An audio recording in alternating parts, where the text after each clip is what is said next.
हो राम आएंगे तो अंगना सजाऊंगी, दीप जला के दिवाली मैं मनाऊंगी, मेरे जन्मों के सारे पाप मिट जाएंगे, राम आएंगे, मेरी झोपड़ी के भाग आज खुल जाएंगे, राम आएंगे।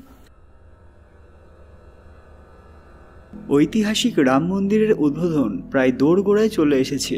শ্রীরামের বিগ্রহের প্রাণ প্রতিষ্ঠা দিবস আর বেশি দিন দেরি নেই। শুধু ভারতের মানুষ নয়, গোটা পৃথিবীর মানুষ এই মন্দিরের সূচনার জন্য আর অপেক্ষা করতে পারছেন না। ইতিমধ্যে বেশ কিছু ঘটনাও ঘটেছে। অযোধ্যার পাশাপাশি মন্দির কর্তৃপক্ষের তরফে অনেক ধরনের ঘোষণা করা হয়েছে, তবে এই মন্দিরের আসল বিবরণ হয়তো বেশি কেউ জানেন না। এমন কিছু তথ্য আমাদের সামনে এসেছে যা আপনাদের সবার জানা দরকার। শুধু তাই নয়, জানলে আপনারা চমকে উঠবেন।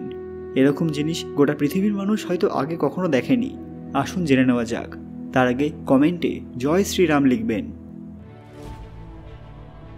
সকলকে পুরাণ কথা নতুন একটি ভিডিওতে স্বাগত। আজকে আপনারা জানবেন ঠিক কী ব্যবস্থা হয়েছে মন্দিরের ভেতরে। ভিডিওতে এগোনোর আগে সবাই কাইন্ডলি আমাদের চ্যানেলটি সাবস্ক্রাইব করে নেবেন। पूर्वजों ने किस प्रकार से संघर्ष किया और हमें आज़ादी मिली, उसी प्रकार से ये धार्मिक आज़ादी दिलाने वाले कौन लोग थे जिनके द्वारा श्री राम जन्मभूमि की मुक्ति हुई। इतने लंबे कालखंड के बाद जो है भगवान श्री रामलला अपने जो है भव्य और दिव्य मंदिर में विराजमान होने जा रहे हैं। ये हम सब के लिए सौभाग्य और हम सब जो है इसी दिन की प्रतीक्षा कर रहे थे। কয়েকদিন আগেই রাম জন্মভূমি অযোধ্যায় গিয়ে নতুন বিমানবন্দর এবং নবরূপে সজ্জিত রেল স্টেশনের উদ্বোধন করে এসেছেন প্রধানমন্ত্রী নরেন্দ্র মোদী। অযোধ্যার যোগাযোগ ব্যবস্থায় অনেক উন্নতি করা হয়েছে। কেন্দ্রের তরফে জানানো হয়েছে যে অযোধ্যার মন্দিরে ভগবান রামের প্রাণ প্রতিষ্ঠার পর প্রথম 100 দিনে 1000টি ট্রেন চালানো হবে। এবার নিঃসন্দেহে ভক্তদের ভিড় সীমা ছাড়িয়ে যাবে। সেই সমস্ত দিক দেখতে প্রশাসন তৈরি। কিন্তু এরই মধ্যে পাওয়া গেল মন্দিরের ভেতরের বেশ কিছু তথ্য। ঠিক কী কী থাকবে আমাদের স্বপ্নের রাম মন্দিরে। জানা গেছে ঐতিহ্যবাহী নগর শৈলীতে নির্মিত এই মন্দিরের দৈর্ঘ্য পূর্ব পশ্চিমে 380 ফুট, প্রস্থ 250 ফুট এবং উচ্চতা 161 ফুট।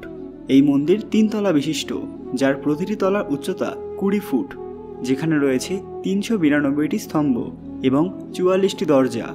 এই মন্দিরের ভূগর্ভস্থ গর্ভগৃহে ভগবান শ্রীরামের বাল্যরূপের বিগ্রহ অর্থাৎ শ্রী রামলালার বিগ্রহ স্থাপন করা হবে।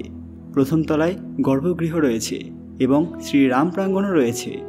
এই মন্দিরে মোট 5টি মণ্ডপ থাকবে, যেগুলি হলো নৃত্য মণ্ডপ, রঙ্গমণ্ডপ, গুড়ো মণ্ডপ বা সভা মণ্ডপ। পাশাপাশি রয়েছে প্রার্থনা মণ্ডপ এবং কীর্তন মণ্ডপ। এই মন্দিরে বিভিন্ন স্তম্ভ রয়েছে। এই মন্দিরের স্তম্ভ এবং প্রাচীরে বিভিন্ন দেবদেবীর মূর্তি চোখে পড়বে। মন্দিরের পূর্ব দিক থেকে 32টি সিঁড়ি, যার উচ্চতা 16.5 ফুট, এটি পেরিয়ে সিংহদ্বার হয়ে মন্দিরে প্রবেশ করতে হবে। এই মন্দিরে থাকছে দিব্যাঙ্গ এবং প্রবীণদের জন্য র্যাম্প এবং লিফটের ব্যবস্থা। মন্দিরের চারদিকে আয়তক্ষেত্র প্রাচীর, যার দৈর্ঘ্য 732 মিটার, প্রস্থ 4.25 মিটার। প্রাচীরের 4 কোণে 4টি মন্দির, যথাক্রমে ভগবান সূর্য, ভগবান শঙ্কর, গণপতি, দেবী ভগবতী। প্রাচীরের দক্ষিণ দিকে হনুমান এবং উত্তর দিকে অন্নপূর্ণা মাতার মন্দির থাকবে। এই মন্দিরের কাছে প্রাচীনকালের সীতাকূপ থাকবে। শ্রী রাম জন্মভূমি মন্দির প্রাঙ্গণে প্রস্তাবিত অন্যান্য মন্দির হল মহর্ষি বাল্মীকির মন্দির, পাশাপাশি থাকতে চলেছে মহর্ষি বশিষ্ঠ, মহর্ষি বিশ্বামিত্র, মহর্ষি অগস্ত্য, নিষাদরাজ গুহক, মাতা শবরী এবং দেবী অহল্যার মন্দির।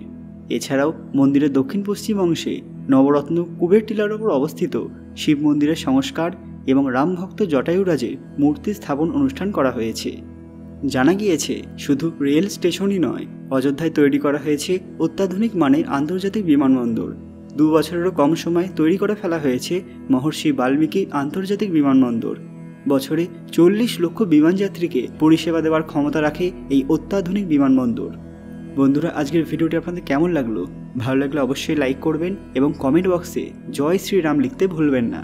ভিডিওটি যতটা সম্ভব শেয়ার করে দেবেন, যাতে পৃথিবীর প্রত্যেক মানুষ এই রাম মন্দিরের বিবরণ সম্পর্কে বিস্তারিত জানতে পারেন। আরও এরকম অজানা তথ্য পেতে পুরাণ কথা অফিসিয়াল চ্যানেলটি মনে করে সাবস্ক্রাইব করে নেবেন। খুব তাড়াতাড়ি ফিরে আসবো নতুন কিছু দরকারি ভিডিও নিয়ে। ততক্ষণ আপনারা এই ভিডিওগুলো দেখতে পারেন। ধন্যবাদ।